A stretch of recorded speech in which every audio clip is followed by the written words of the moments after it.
Do you remember when blueberries were a superfood? This was back when the idea of a superfood was young. The humble blueberry. The blueberry that you might have eaten anyway, even if no one had ever pointed out its superpowers.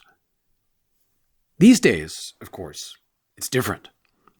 The superfoods are much more sophisticated and refined. You would never have just eaten one by mistake or known how to pronounce it or even been aware of its existence. Spirulina, baobab powder, adaptogens. And then it's like total panic time when you find out about a new one because you've never been anywhere near it and have been living your superfood deprived life without so much as a whiff of its life-altering benefits. And you'd better get some now. Dramatically, of course, this makes perfect sense. But wait a minute. Is this drama? Is nutrition a science or is it a literary genre? And maybe not a particularly sophisticated literary genre. Is the comic book? I sometimes feel like nutritionally we're living in the superfood cinematic universe. And there are supervillain foods to go along with the superfoods. With the supervillain foods, it's a little different, but also the same. In their case, there's no drama unless it's revealed to you that the supervillains already have you in their clutches. Some familiar food you already eat plenty of, more than enough, and now suddenly its secret identity is revealed. So the supervillains can't be too obscure. In the old days, it was some basic macronutrient like fat or sugar or carbs, but that was just too prosaic. It was like some schlub getting dressed up in a supervillain costume, comic book guy in The Simpsons. So we moved on to trans fats, which were a lot scarier. But then it turned out to be too easy for manufacturers to tweak their formulations to avoid them. And nothing happened to obesity rates, and so we forgot about trans fats. And behold, there was a new casting opportunity. What we have now is ultra-processed foods. Now that is a good supervillain food name. You've probably been hearing this term a lot recently, ultra-processed foods. But do you know exactly what it means? And do you know the mechanism by which ultra-processed foods are said to be making us fatter? The message most people get goes something like this. Ultra-processed foods are ultra bad. They are super fake foods that calorie for calorie make us fatter than more minimally processed foods. They practically glow in the dark with fakeness and have an effect on us like radioactive poison. But if you look at the definition and the studies themselves, neither of these impressions is quite true. First, the definition from the NOVA food classification scale, contrary to what you might think, ultra-processed foods are not foods that are primarily fake, that are made out of mostly fake ingredients. Some of them are, but that's not where the cutoff is. The cutoff is if they contain just a single ultra-processed ingredient in whatever amount. That qualifies. A drop of guar gum makes your whole Greek yogurt or cottage cheese ultra-processed. Your innocent-seeming strawberry chobani and your guilty as hell flamin' hot Cheetos are both in the same category. Ultra-processed does not mean mostly fake. It means at all fake. Even a single drop of fakeness taints a food as ultra-processed by this definition. So when you read shocking statistics like 58% of Americans' diet consists of ultra-processed foods, it's very misleading. If you went through your fridge and pantry categorizing every food by this measure, my guess is you wouldn't be like, oh my God, who knew? But this is bullshit. The ultra in ultra-processed is pure drama and poorly deployed drama. You've got terrible fake food right next to stuff that is actually good for you, but now has this stigma attached to it. There's bad stuff that falls into this category, no question. But if you've gone all the way up to ultra for all that, what's left? You've already cranked it up to 11. If everything, even a little bad, is ultra bad, what are you going to call the really bad stuff? Super, mega, hyper, ultra processed food? So when you hear things like 58% of the food we eat is ultra processed, well, duh. With a definition this broad, I would be stunned if that weren't the case. It's like saying avoid beige foods. What you want to be avoiding is the mostly fake foods, or eating less of them. But instead, what this label is doing, it's getting you all amped up about the borderline foods, the mostly fine foods. The other thing that's misleading about ultra-processed foods is the mechanism by which they make us fatter. It's not that calorie for calorie, ultra-processed foods are more potent in terms of making us fat, that they trigger some evil process in our digestive system. It's that when we eat ultra-processed foods, we eat more. This is well documented. But why do we eat more? The term scientists use is hyperpalatability. In other words, it tastes really good. Hyperpalatable is the scientific term for tastes really good. I love this. I find it a little funny that this is even research. Take away the fancy terminology and you're left with something almost blindingly obvious. People will eat more food if it tastes good, especially if they can afford to because it is cheap and convenient. Ultra-processed food tastes really good, so we eat more of it, eating more food, eating more calories.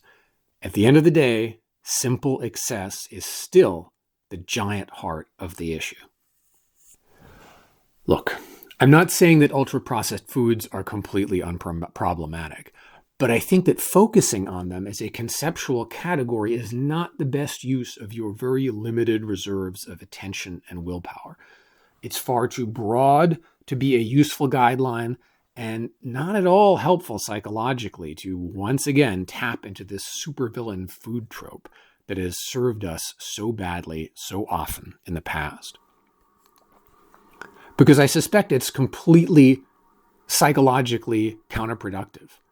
It's the latest stab in the back that we love to believe in because it absolves us of our own role in the problem. It lets us think, oh wow, it wasn't simple excess that was the problem, me eating too much, but they did it to me, the bad guys.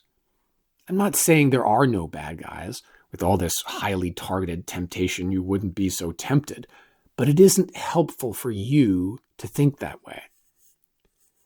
Instead of superheroes and supervillains, think of Aunt May or the denizens of Smallville, how they ate, even before the arrival of the amazing stranger from the planet Krypton. They had the true secret. And even today, it protects against ultra-processed foods without having to scour ingredient lists or even requiring you to understand what they are.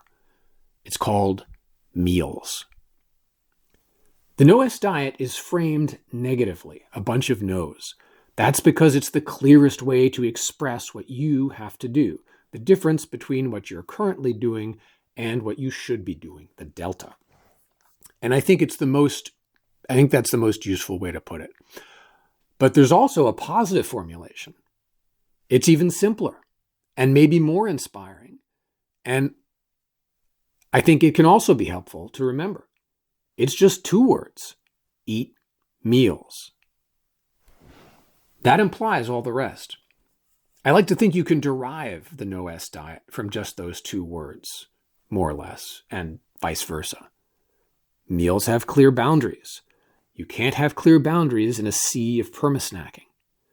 Meals have a limited role for sweets as desserts. Eating meals doesn't necessarily require limiting seconds, but it makes it very clear when they happen. It's not this IV drip of more and more and more. Instead of waxing nostalgic about the stuff people ate 100 years ago or whatever, wax nostalgic about the structure of how they ate, the structure of meals. All the rest follows from that, to the extent that it's actually important. Stuff follows structure. You can't sustainably handle stuff without putting structure first. How does the No-S diet, or eating meals, reduce consumption of ultra-processed stuff? It's very simple. 2 rhetorical questions.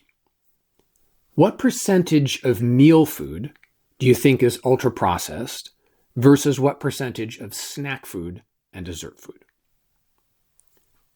2. How do you think your total consumption percentages would shift if you knocked out most snacking and sweet consumption? These are rhetorical questions because I'm not aware of any study precisely measuring this, but it seems about as obvious as the concept of hyperpalatability. And I have seen studies indicating that we get 30% of our sugar intake from snacks, so I have to assume the proportion of ultra-processed food we get through snacking is even greater, probably far greater, and especially of the worst kinds. Then there's the spotlight effect of 3 single plate meals, of seeing your limited input opportunities laid out before your eyes. You've got just one chance to do each of them right. It's embarrassing to load them up with crap, and it's unavoidably obvious if you do. It can't sneak past you. You can't kid yourself about the quantity or the quality of what you're eating.